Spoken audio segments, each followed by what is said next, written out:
E agora a gente vai falar de um dos maiores problemas que a gente encontra aí nas casas, nas pinturas, que é o que? A umidade ascendente. Mais fácil entendimento, aquele reboco descascando, aquele reboco do rodapé, né, cerca de 60 centímetros do chão ali, aquele reboco que está desmanchando, aquela massa corrida, aquela tinta que está soltando, umidade ascendente. Aqui a gente vai falar o porquê isso ocorre, o que deveria ter sido feito, então qual era o processo correto para que isso não ocorresse e qual é a forma mais fácil, a maneira correta, na verdade, de eliminar com esse tipo de problema.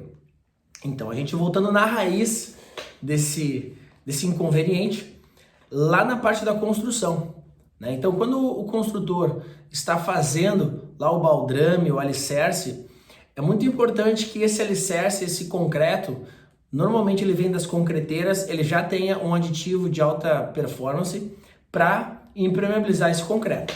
Quando a gente fala de impermeabilização, a gente não fala só de um processo de impermeabilização.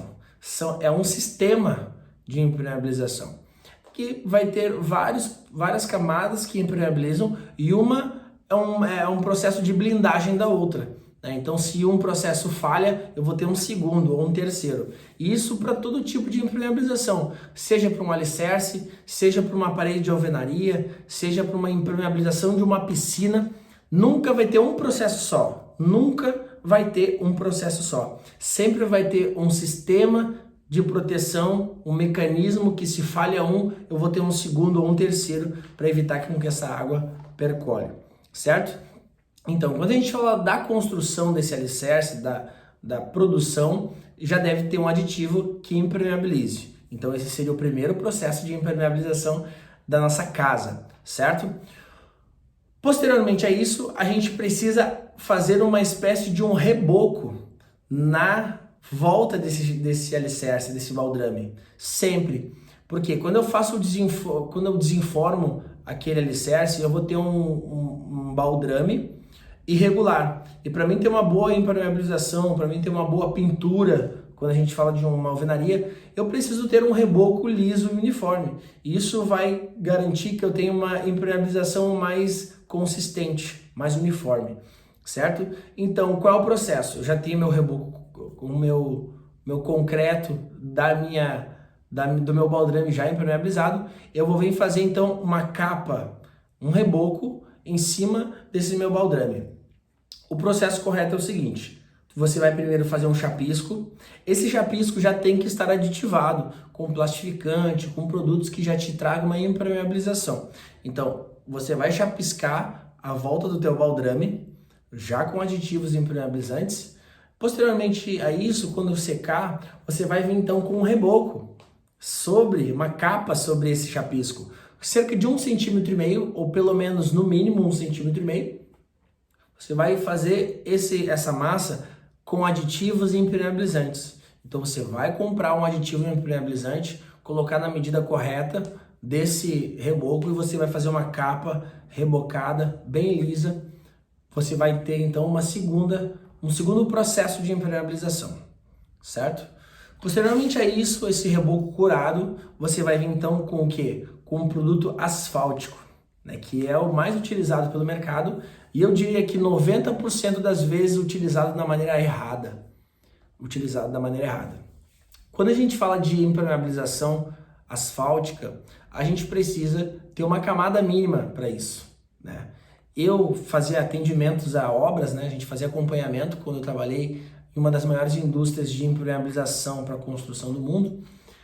A gente fazia avaliação na obra e existe vários tipos de produto asfáltico.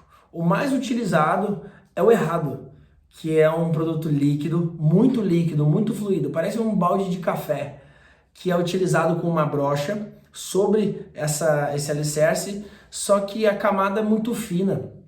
Se você ler no detalhe, no verso da embalagem, você vai ver que aquilo não serve para impermeabilização de baldrame ou de piso. Aquilo serve para dar aderência da manta asfáltica, quando você aplica então aquilo numa estrutura, depois você vem queimando a manta asfáltica por cima, é somente para isso que serve, não serve para impermeabilizar. E aquele é o mais barato, e aquele é o mais utilizado pelo mercado, da maneira errada, né? Ou também o que a gente via aí no mercado aí fora. Produtos asfálticos que sim impermeabilizavam o alicerce, mas que o profissional não atentava à quantidade, ou até mesmo o vendedor não sabia a informação, a instrução correta. E aí a gente estudava as embalagens e percebia que nas informações, para trazer a impermeabilização, que é recomendado no mínimo 2 milímetros, ou seja, 2.000 micrômetros de espessura que eu preciso, esse produto, dependendo da marca, eu teria que dar 14 demãos.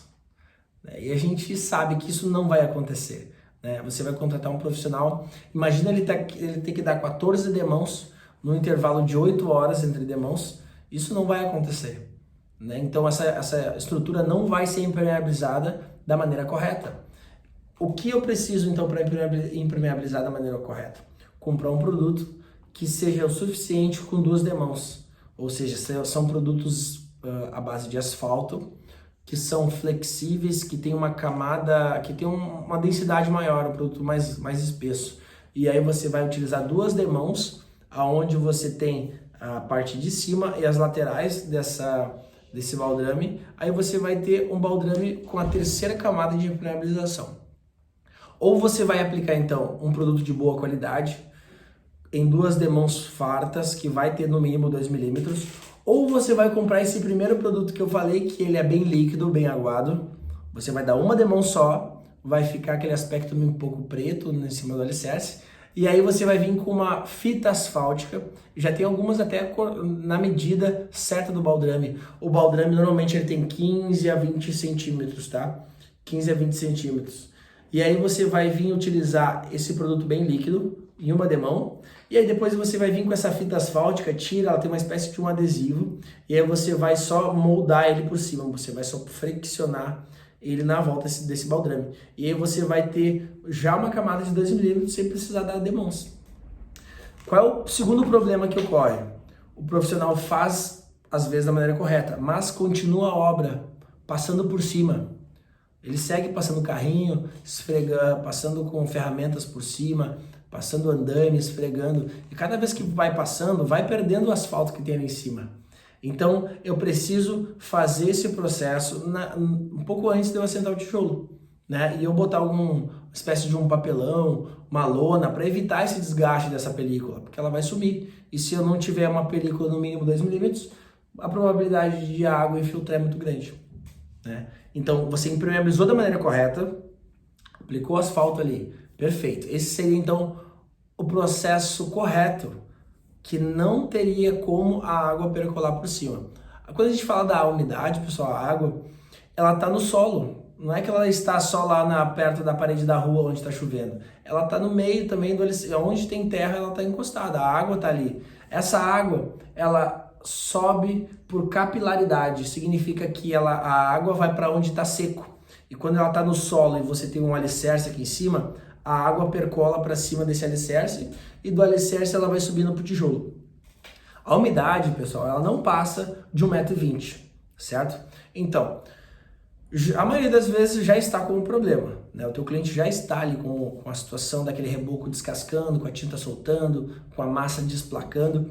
E por que isso ocorre? Porque a água que subiu, por não ter uma boa impermeabilização, ela subiu e está no reboco, ela está no tijolo. Do tijolo, ela passa para o reboco, porque o reboco está seco, então ela vai para o reboco, e do reboco ela tenta sair por fora, aquela umidade tenta evaporar, empurrando a tinta, empurrando a massa e desfragmentando a alvenaria, o reboco, o processo ali de reboco. Então, eu preciso ter o quê? Uma camada de produto que evite o contato da água que está no tijolo para o meu reboco. Simples. Se eu não deixar aquela água que está prejudicando o meu reboco encostar no reboco, eu não vou ter mais problema. Então, qual é o processo correto? Dando um exemplo aqui da minha parede de trás, tá? Então, a gente imagina que aqui é 1,20 m, ó. Nessa altura é 1,20 m. E a umidade, ela sobe até 1,20 m. E qual é o erro comum? O profissional ele quer tirar o reboco só dessa voltinha aqui, e aí ele faz o processo só aqui. Mas não é o correto. Porque a água, se ela não conseguiu sair aqui, ela vai procurar as laterais para tentar evaporar. Então eu preciso fazer uma remoção de cerca de 1,40 m, 1,5 m para baixo. Removo todo o reboco, deixo no tijolo. Ah, Daniel, mas esse processo é muito difícil, vou fazer sujeira, é muita mão de obra, ok. Mas é o único processo que você vai poder fazer corretamente, que não vai mais acontecer isso. Nunca mais você vai ter problema de umidade ascendente, soltando reboco, soltando a tinta. Esse é o processo correto, certo? Quero fazer o processo correto, então é esse. Remoção do reboco de 1,40 m, 1,5 m até o chão, vai ficar o quê? O tijolo exposto. Esse tijolo precisa ser tapado cada buraco que tiver nele. Porque no processo de você remover esse reboco com uma ferramenta ali, você vai criar buracos, vai ficar, ou às vezes entre um tijolo e outro, não está bem amassado, você vai ter uma fenda ali. E você aplicando o produto diretamente ali, o impermeabilizante, não vai ser o suficiente e aquele espaço ali a água vai percolar. Então você precisa fazer o quê? Fazer tampar cada buraquinho que você achar, faz uma massinha e tampa. Depois que você tapou 100% dos buraquinhos dessa parede, aí você vai fazer o quê? Umedecer ela, né? Secou aquelas... Você já fez o reparo, esse reparo que secou, e aí você precisa molhar essa parede. Olha que interessante, isso era um erro também muito comum. Às vezes o profissional fazia o processo correto, mas esquecia de molhar a parede. E isso é extremamente importante para que realmente funcione o teu processo de impermeabilização. Então você vai molhar, ou com uma mangueira, ou com uma brocha, né? Você vai fazendo esse processo de molhar. Aí você vai fazer o quê? Utilizar uma argamassa polimérica. Você vai comprar material de construção, ferragem, né? Madeireira, você vai pedir uma argamassa polimérica, que existe diversas marcas aí, boas qualidades. E isso normalmente vem em embalagens de 18 quilos. É como se fosse um saco de cimento. Ela tem um aspecto como se fosse um cimento mesmo. Então imagina que aqui na minha parede aqui atrás eu tenho 6 metros, ok? 6 metros de comprimento e eu vou remover 1 metro do chão, 1,5 m. Então eu preciso de uma caixa de produto. Ok? Então, se eu tenho 1,5 m, vamos imaginar que eu tenho 4 metros essa minha parede. E aí eu preciso remover 1,5 m do reboco até embaixo. E isso vai me dar então o quê? 6 metros. Então, com uma embalagem, eu consigo acabar esse espaço e deixar pronto para fazer o meu reboco. Depois então que eu molhei a parede, eu vou vir fazer a mistura com essa argamassa polimérica. A argamassa polimérica tem na embalagem, no verso da embalagem, a quantidade ideal de água. E algumas marcas já vem a quantidade do aditivo ali dentro mesmo. É só tu botar no recipiente, abrir aquele aditivo e misturar. Ela vai ficar como se fosse uma massa de chapisco. Aí sim você vai vir com uma brocha aplicando em demãos cruzadas. Você vai então aplicar uma demão na horizontal, bastante produto, ele vai ficar com umas camadas bem fininhas, tá, pessoal? Aplica uma demão horizontal, por exemplo. Após 4 horas dessa aplicação feita, você vai vir com a segunda demão. Aí você vai vir na vertical, fazendo a aplicação em toda ela, cruzando, né? Você vai cruzar. Então você vai dar uma segunda demão. Depois de 4 horas curado, você vai vir com uma terceira demão. Também você já deu uma demão na horizontal, uma demão na vertical, você vai vir novamente com uma demão na horizontal. Então você vai ter 3 demãos de uma impermeabilização muito bem feita, certo? Posteriormente a isso, no outro dia, você vai vir o quê? Fazer um chapisco com aditivo. Você vai aditivar esse chapisco para trazer resistência. Por que eu devo fazer o chapisco? Porque esse processo que você fez de impermeabilização com argamassa polimérica, ele age por meio de cristalização, então ele vitrifica. Ele impede que a água saia e ele impede que a água entre. Então, quando eu fizer o meu reboco não vai conseguir penetrar para dentro dele para dar aderência, para que esse reboco fique firme. Por isso eu preciso fazer o chapisco. Então você vai aditivar esse chapisco, vai chapiscar toda essa parede que você fez esse processo de impermeabilização. Depois de seco, você vai vir com o reboco com aditivo de impermeabilização, certo? Com esse reboco impermeabilizado, você fez então esse processo, a tua parede ficou uniforme. Após 28 dias, você tem um reboco já curado. Aí você vem com o quê? Selador acrílico em uma demão, certo? E depois a tinta de acabamento final. Ou a massa corrida, né? Para ficar uma parede bem uniforme. Massa corrida, selador acrílico, uma massa corrida e depois vem com a tinta, certo? Esse problema de infiltração de água, da umidade ascendente, ela nunca mais vai acontecer. Porque você nunca mais vai ter contato do tijolo diretamente com o reboco. Você sempre vai ter aquela camada de impermeabilização e isso vai resolver os teus problemas. Certo? Espero que vocês tenham gostado dessa dica e eu garanto para vocês que seguindo esse processo, você não mais vai ter esse tipo de problema.